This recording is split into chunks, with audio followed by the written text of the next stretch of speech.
A group of young boys and girls were walking together toward a lake. Matt was leading the way because he had been there before when he was a child. But as they walked, some of the girls started to feel that Matt might have taken a wrong turn somewhere. Still, they all agreed to keep going. As the day went on, they realized it was getting late. By evening, they decided to stop and rest for the night. They would figure out what to do next in the morning. With a little teamwork, they quickly set up 3 tents, one for each couple. After the tents were ready, everyone felt tired and took some rest, since this trip was meant to be a relaxing break after their final exams. Later that night, they all gathered around the campfire, sitting close and talking softly. Jesse shared that he was studying to become a heart doctor, and his girlfriend Gina said she wanted to be a doctor who takes care of children. Matt and Brian also told them they were medical students, just like Alice, who said she planned to work with diseases that spread between people. The only one studying something different was Jules. She was Alice's girlfriend and was working on her degree in history. As they were talking, suddenly a strange and scary sound came from the forest. Everyone stopped talking and became quiet. Jesse tried to explain it was probably just a lost dog making noise, but some others didn't believe him. Alice said the sound reminded her of something called a cryo tin, which made Gina feel a little scared. Matt made the mood even darker by saying that there were many wild animals around, like wolves and bears. Jesse tried to calm everyone down. He said those animals were not dangerous and were actually more afraid of people than people were of them. Then Jules noticed Gina's fancy branded coat and joked, "The animals might want to take your coat away from you." Gina didn't like the joke and felt upset, so she went to her tent to sleep. Jesse didn't like how Gina acted and went after her to talk. After that, the group's fun evening quietly came to an end. Inside one of the tents, Jules asked Alice about her friendship with Brian. Alice said they were very close friends, but there had never been anything more than that between them. Then the conversation turned to a more serious topic, coming out. Both Jules and Alice had grown up very differently, so talking about this was a little difficult. Alice explained that after her mother left, she became very close to her father, but she knew he would never accept the fact that she is gay. Meanwhile, in the other tent, the others were talking about Alice and Jules. Gina was feeling a little unsure and nervous because Alice had lived with Jesse before. At the same time, among some sweet romantic moments, Matt gave Brian an engagement ring. Brian became very emotional and said yes right away. After a while, Matt said he needed to go to the toilet and quietly stepped out of the tent. The night was very still and quiet, so any sound could be heard clearly. Suddenly, a strange noise came from the forest. Matt became alert and looked around. Out of nowhere, a strange creature, moving like a person but on all fours, suddenly ran towards Matt and attacked him so fast that he couldn't even scream for help. The creature threw Matt to the ground and then cruelly ripped open his stomach. At that moment, Brian was looking at the ring in her hand, unaware of what was happening. But when Matt did not come back for a long time, Brian became worried. She took a lamp and went outside to look for him. Not far from the tent, Brian saw a horrifying sight. A terrifying monster was eating pieces of a human body. When she looked more carefully, she realized it was Matt's body. His blood was dark and thick on the ground. Suddenly, the creature noticed Brian looking at it and turned its scary face towards her.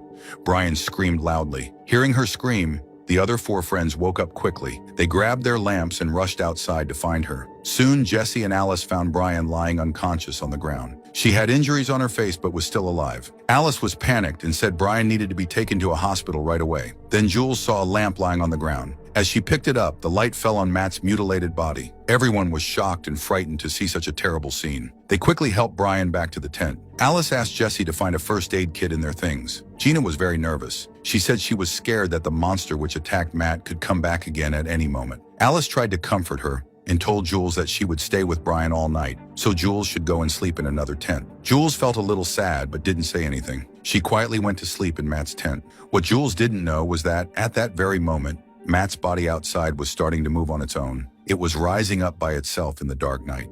The next morning, Alice woke up to the sound of a man's voice. It was a stranger named Bill Talbot, who was talking quietly with his friends. Bill lived alone in a small cabin not far from the woods. He told everyone that he had many emergency supplies at his cabin and said Brian should be taken there to rest and get help. Everyone thanked Bill for his kindness, and together they carefully carried Brian to the cabin. Once they arrived, the group realized someone needed to go back to the nearby town or city to find help. Jules and Jesse volunteered to make the journey. Gina stayed behind at the cabin with Brian. Brian was awake but still very weak and heartbroken over the death of her fiancé, Matt. Meanwhile, Alice took Bill with her and went to the place where Matt's body had been. But when they reached the spot, the body was gone. There was only a large pool of blood on the ground. Feeling worried, they returned to the cabin. Outside on the porch, Gina was waiting and quickly called Alice inside.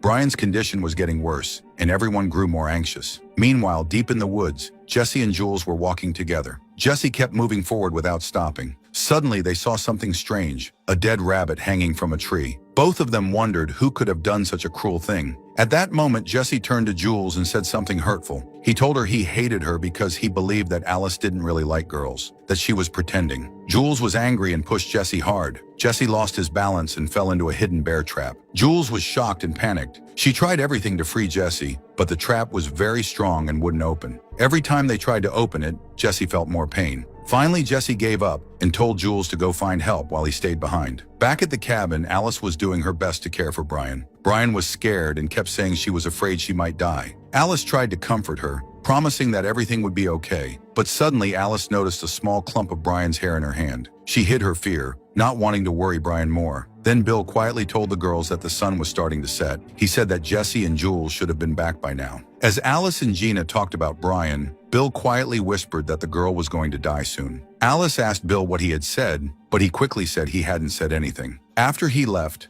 Alice told Gina she didn't trust Bill. The two friends decided they would take turns staying awake to watch over Brian through the night. Night had fallen, and Jesse was still trapped in the jungle. Lost and scared, Jules shone her torch into the bushes, trying to find a way out. Suddenly, she heard a strange, frightening sound growing closer. She hid behind a tree and peeked out to see the same creature that had attacked Matt, standing nearby, sniffing the air as if hunting. Back at the cabin, Alice was resting in a chair when she heard footsteps at the door. She woke up quickly, grabbed a gun, and quietly approached the room. There she saw Tolbert standing beside Brian with a syringe. Tolbert said it was antibiotics, but Alice didn't trust him and told him to stay back. When he tried to inject Brian, Alice fired the gun, grazing Tolbert and knocking him out. The shot woke Gina, who rushed to help. Outside, Jules waited for the creature to leave before running away. Inside, Alice and Gina bandaged Tolbert's wounds as strange noises echoed outside. Frustrated by Gina's indecision, Alice went to check and saw the creature about 100 yards from the cabin. Tolbert woke up and warned that Brian was infected with an incurable virus and would soon lose her humanity. He ordered Gina to shoot Brian before it was too late. Frightened, Gina accidentally fired, hitting a bookshelf instead. In the confusion, Tolbert escaped and collided with Alice on the porch. Gina told Alice everything Tolbert said, but Alice dismissed it as madness. Then she found a hidden trapdoor under the carpet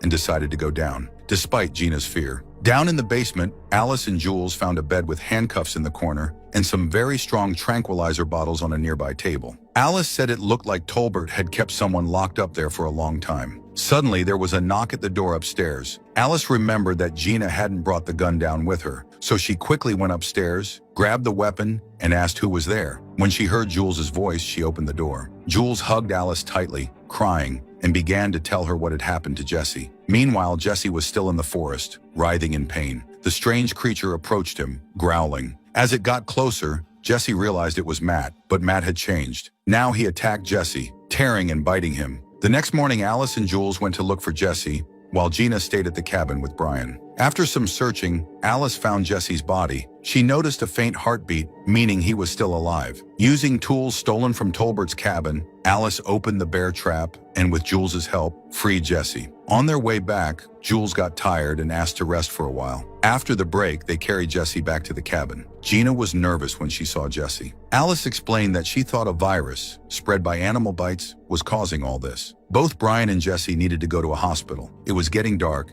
so they decided to wait until morning to leave. They agreed to take turns keeping watch during the night. However, after some time, Jules fell asleep. Suddenly, an intruder grabbed the gun from Jules' hand and pointed it at Alice's forehead. At that moment, Jesse's eyes opened in the bedroom. Alice woke up with a start and was terrified to see Tolbert standing in front of her, holding a gun. He scolded Alice for not listening and warned that he would do anything to protect his son. Meanwhile, hearing the voices, Jules quietly slipped into the kitchen and grabbed a knife. At the same time, Gina suddenly woke up and saw a broken tooth from Jesse lying on the bed beside her. The room was very dark, but then she heard strange whirring noises. A shadow appeared above the dresser, slowly moving, and then suddenly it jumped at her. Gina screamed loudly, which Tolbert overheard during his fight with Alice. Taking advantage of the distraction, Alice and Jules tried to make Tolbert drop his rifle. But while all this was happening, Tolbert bit Gina's neck. Jules stabbed Tolbert, causing his rifle to fire accidentally, and then she managed to hold him down while Alice ran to the bedroom. When Alice got there,